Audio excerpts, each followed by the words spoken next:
Manusia merupakan makhluk hidup. Tentunya, makhluk hidup perlu yang namanya bernafas. Kira-kira bagaimana ya cara manusia bernafas? Yuk mari kita pelajari bersama. Oksigen masuk melalui rongga hidung. Saya rayu sebagai hidup, udara masuk dari saya, rambutku menyaring mereka, itu fungsi dari saya.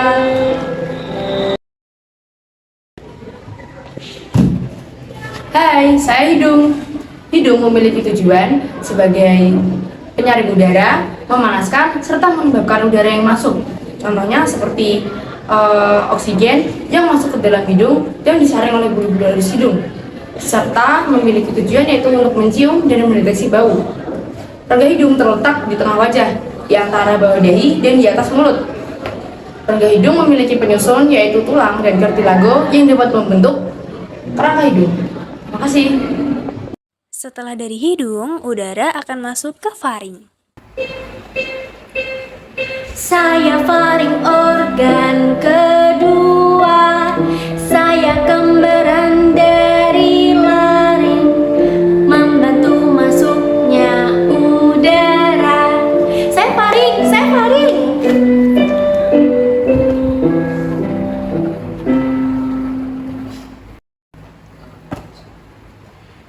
Halo teman-teman, aku adalah faring. Faring merupakan saluran perantara antara sistem pencernaan dan sistem pernafasan agar mereka berjalan dengan baik. Faring ini memiliki 3 bagian loh. Bagian yang pertama ada nasofaring, yaitu bagian atas, terdiri dari langit-langit mulut lunak dan keras. Yang kedua ada orofaring, yaitu bagian tengah, terdiri dari amandel dan ovula. Lalu yang ketiga ada laryngofaring, yaitu bagian bawah, terdiri dari epiglotis. Selain penting untuk mendukung fungsi sistem pencernaan dan pernapasan, faring merupakan organ yang berperan penting untuk memperkuat beberapa huruf konsonan loh teman-teman. Pita suara pada laring berfungsi untuk memproduksi suara dan laring berfungsi untuk memperkuat suaranya. Fungsi faring di sini adalah untuk memproduksi suara pada kata pertama lalu mendorongnya keluar dari mulut. Lalu di ujung faring bernama epiglotis. Epiglotis ini berfungsi agar saat kita mengkonsumsi makanan atau minuman tidak masuk ke dalam proses pernapasan saat menelan. Jika epiglotis ini terganggu, kita bisa tersedak loh. Setelah dari faring, udara kemudian masuk ke laring. Saya laring organ ketiga, bawa udara ke trakea, fungsi utama melindungi saluran pernapasan kami.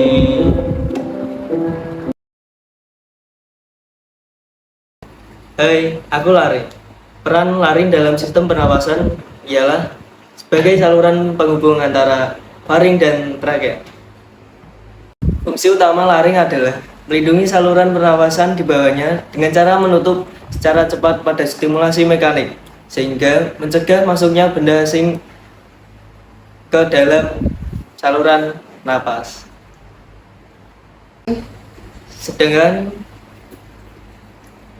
Sedangkan dalam pembentukan suara, laring memiliki jaringan yang bernama pita suara yang dapat menghasilkan suara dan bunyi.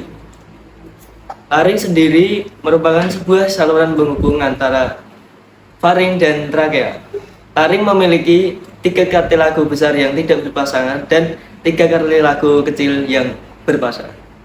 Setelah dari laring, udara kemudian masuk ke trakea.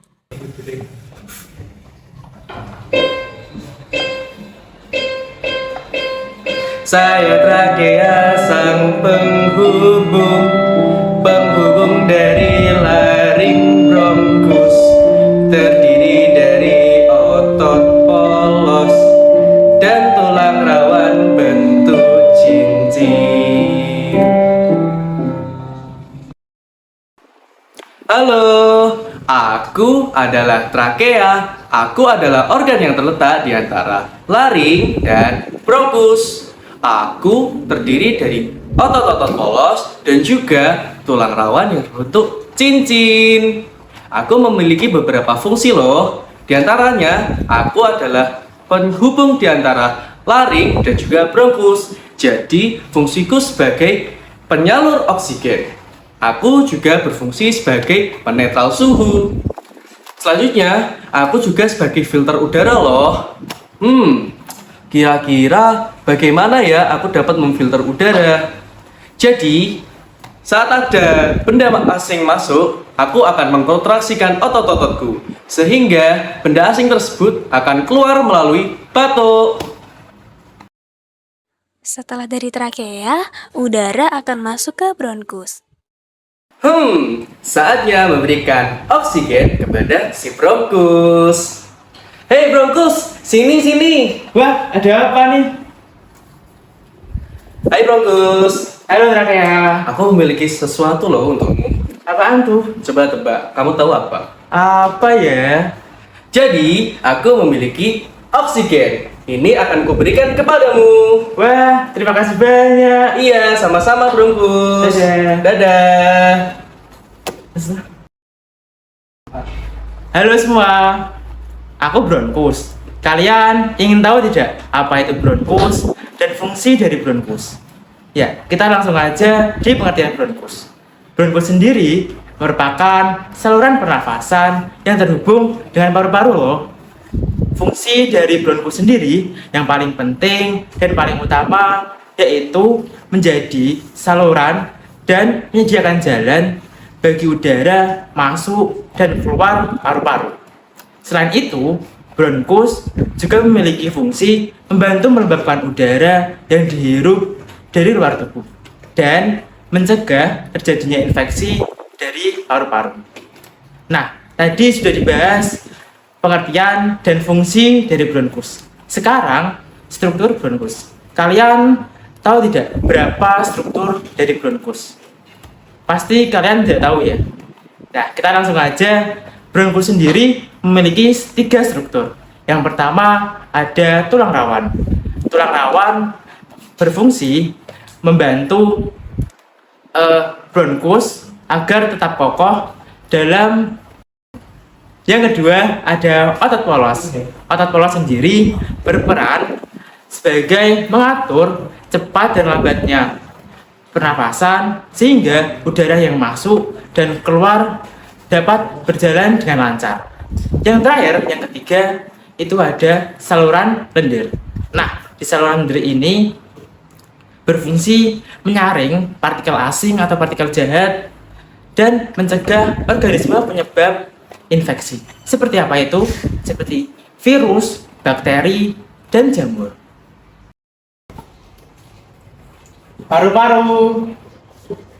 Siapa itu?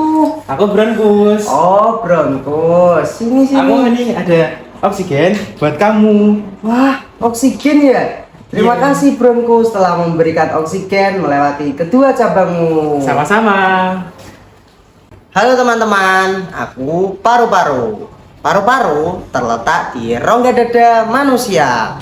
Paru-paru memiliki banyak struktur, yaitu alveolus, bronkiolus, bronkus, dan pleura. Nah, di paru-paru sebelah kanan memiliki 3 lobus dan di kiri memiliki 2 lobus. Selain memiliki lobus di bagian luar, paru-paru juga memiliki pleura loh. Pleura adalah jaringan tipis yang menjadi 2 lapisan, yaitu lapisan luar dan lapisan dalam. Pleura sendiri berfungsi sebagai pelindung paru-paru agar tidak bergesekan saat bernapas. Nah, fungsi paru-paru sendiri dalam pernafasan adalah tempat pertukaran oksigen menjadi karbon dioksida. Nah, itulah teman-teman fungsi dan struktur paru-paru.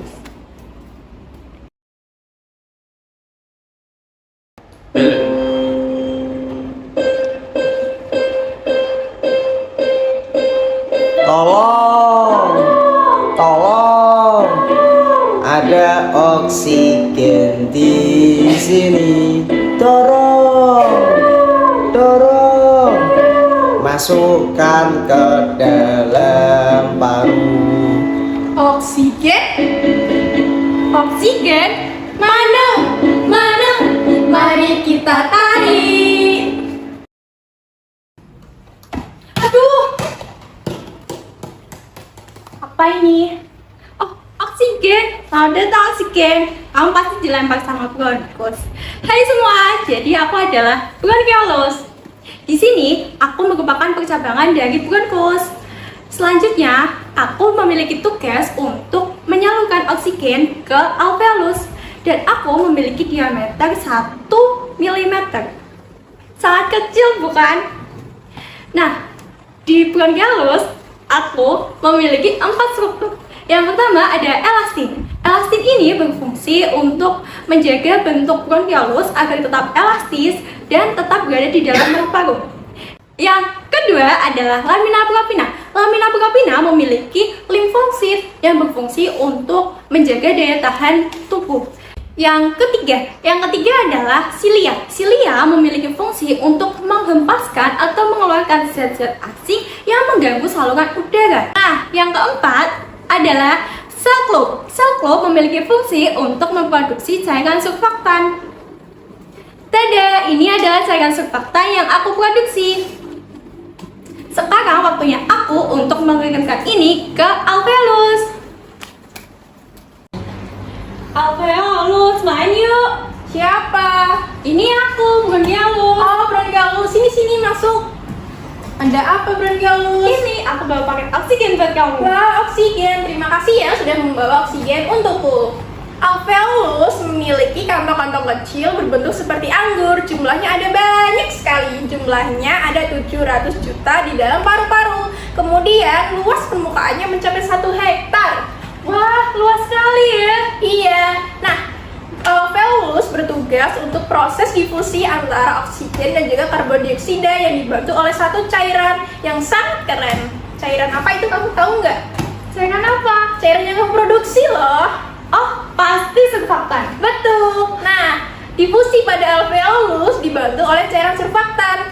Ini dia cairannya. Cairan ini akan melembabkan alveolus sehingga proses difusi akan berjalan dengan mudah. Pada alveolus terdapat epitel pipis selapis. Nah, jaringan epitel ini akan memudahkan dalam proses difusi karena dia akan menyaring zat-zat yang masuk ke dalam alveolus. Nah, sekarang kita saatnya melakukan proses difusi nih. Yuk kita lakukan. Nah, pertama, oksigen yang ada di dalam alveolus itu memiliki tekanan parsial yang tinggi, sedangkan oksigen yang ada di kapiler memiliki tekanan parsial yang rendah. Nah, kita akan masukkan ini oksigen ke dalam kapiler. Kemudian di dalam kapiler dia memiliki tekanan karbon dioksida yang tinggi, sedangkan di alveolus memiliki tekanan karbon dioksida yang rendah, sehingga kapiler akan berdifusi ke alveolus. Kita akan menghasilkan CO2. Lihat, ini CO2. Wah. Nah, kita apakan ya CO2 ini? Kamu tahu tidak? Gak tahu. Nah, CO2 ini harus kita keluarkan keluar tubuh. Yuk kita keluarkan bersama. Ayo. Setelah proses difusi di alveolus, udara akan keluar dari dalam tubuh menjadi karbon dioksida dan uap air.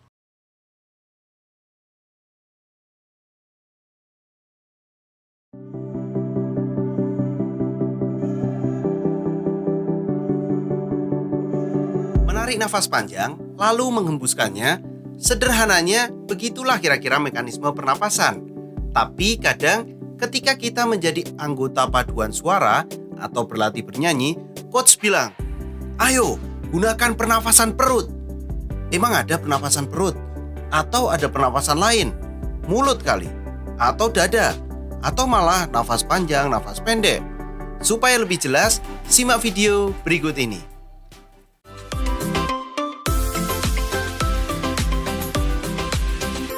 Jangan lupa subscribe channel Mr. Klik agar rekan-rekan mendapatkan update video pembelajaran, tutorial, dan sekilas tentang perkembangan dunia pendidikan.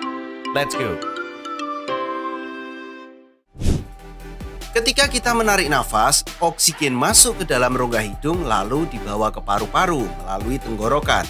Dan di paru-paru terjadi pertukaran oksigen dengan karbon dioksida. Oksigen yang kita hirup kemudian dibawa oleh darah ke jantung dan seluruh tubuh. Sementara karbon dioksida akan dikeluarkan lewat tenggorokan dan berakhir di rongga hidung ketika kita menghembuskan nafasnya. Ketika kita melakukan respirasi atau pernafasan, ternyata terjadi 2 mekanisme pernapasan loh. Apa saja ya? Yang pertama ada inspirasi. Mekanisme pernafasan yang pertama adalah inspirasi. Inspirasi terjadi ketika udara dihirup melalui rongga hidung dan masuk ke dalam tubuh. Inspirasi juga sering disebut dengan inhalasi. Ketika kita melakukan inspirasi, diafragma dan otot dada akan berkontraksi. Volume rongga dada membesar, paru-paru mengembang, dan udara masuk ke paru-paru karena kita memasukkan udara ke dalam tubuh. Karena di situ tekanan udara di dalam tubuh lebih kecil daripada tekanan yang ada di luar. Nah, itu adalah mekanisme yang pertama, yaitu inspirasi. Yang kedua ada ekspirasi. Kebalikannya, mekanisme pernafasan ekspirasi atau yang disebut juga dengan ekshalasi itu melepaskan karbon dioksida dari dalam tubuh keluar. Ketika melakukan ekshalasi, diafragma dan otot dada itu berrelaksasi. Volume rongga dada kembali normal karena udara telah keluar dari paru-paru. Secara prinsipnya, tekanan udara yang ada dalam tubuh itu lebih besar daripada tekanan udara yang ada di luar. Nah, berdasarkan otot yang terlibat, pernapasan dibagi menjadi 2. Tadi Mr. Klik sempat menyinggung nih, ada yang namanya pernafasan perut. Ayo pakai pernafasan perut. Nah, di sini menurut berdasarkan otot yang terlibat itu ada 2, yaitu pernapasan dada dan pernapasan perut. Nah, di pernapasan dada, seperti namanya, pernapasan dada merupakan pernapasan yang dibantu oleh otot dada atau otot antar tulang rusuk di sini. Ini adalah jenis pernapasan yang biasa kita lakukan. Yang kalau kita sebagai umat manusia nih, standby aja, badan kita otomatis melakukan pernapasan dada. Proses dari pernapasan dada itu seperti saat inspirasi, itu otot tulang rusuknya akan berkontraksi. Hal ini membuat volume rongga dada terisi oleh udara. Nah, hasilnya nanti dada kita mengembang dan saat ekspirasi otot antar tulang rusuknya itu berrelaksasi. Jadi di sini coba sekarang kalian mengembuskan nafas deh. Bagaimana otot antar tulang rusuknya? Terasa santuy kan? Terasa santai kan di sini? Di saat ini karena ada udara-udara keluar, volume rongga dada itu akan mengecil. Kalau masih bingung, coba sambil praktekkan menempelkan tangan di dada kalian masing-masing ya. Itu rasakan pertambahan volume rongga dada dan saat kamu menarik nafas dan relaksasi otot antar tulang rusuk itu pada saat menghembuskan nafas. Bagaimana yang dirasakan? Apakah mengembang atau mengepis di situ? Nah, jangan dihafalin tapi coba dipraktekkan. Selanjutnya adalah pernafasan perut. Lain halnya dengan pernapasan dada, pernapasan perut dibantu oleh otot diafragma. Letaknya ada di bawah perut. Makanya namanya pernapasan perut. Nah, coba sekarang letakkan tangan kamu di perut kalian masing-masing. Coba kita lakukan proses pernafasan. Dorong perut kalian, kemudian perlahan sambil menarik nafas. Jangan gunakan pernafasan dada ya. Di saat ini otot diafragma kamu yang berkontraksi kalau menggunakan pernapasan perut, sehingga membuat diafragma dalam keadaan datar. Volume rongga dada kamu akan membesar. Itu pada saat kalian menghirup udara. Jadi otot diafragma berkontraksi sehingga diafragmanya akan mendatar dan volume rongga dada akan membesar. Sekarang kebalikannya, coba hembuskan nafas kalian. Kalian akan merasakan otot diafragmanya relaksasi yang membuatnya melengkung ke rongga dadanya di sini dan volume rongga dada juga mengecil. Gimana? Udah paham belum? Nah, dalam hal ini kita coba tarik nafas dan keluarkan nafas sebagai acuan pernafasan. Jadi acuannya begini, secara lebih mudah pernapasan dada itu erat kaitannya dengan otot-otot tulang rusuk. Sedangkan pernapasan perut erat kaitannya dengan diafragma. Berikut adalah ulasan tentang mekanisme sistem pernafasan. Semoga menambah pemahaman untuk sahabat semua. Bagi sahabat yang membutuhkan resume, dapat mendownload di kolom deskripsi. Apabila suka dan menikmati video-video Mr. Klik, jangan lupa like dan share. Dan jangan lupa juga subscribe channel Mr. Klik. Semoga video ini bermanfaat. Terima kasih. Dadah.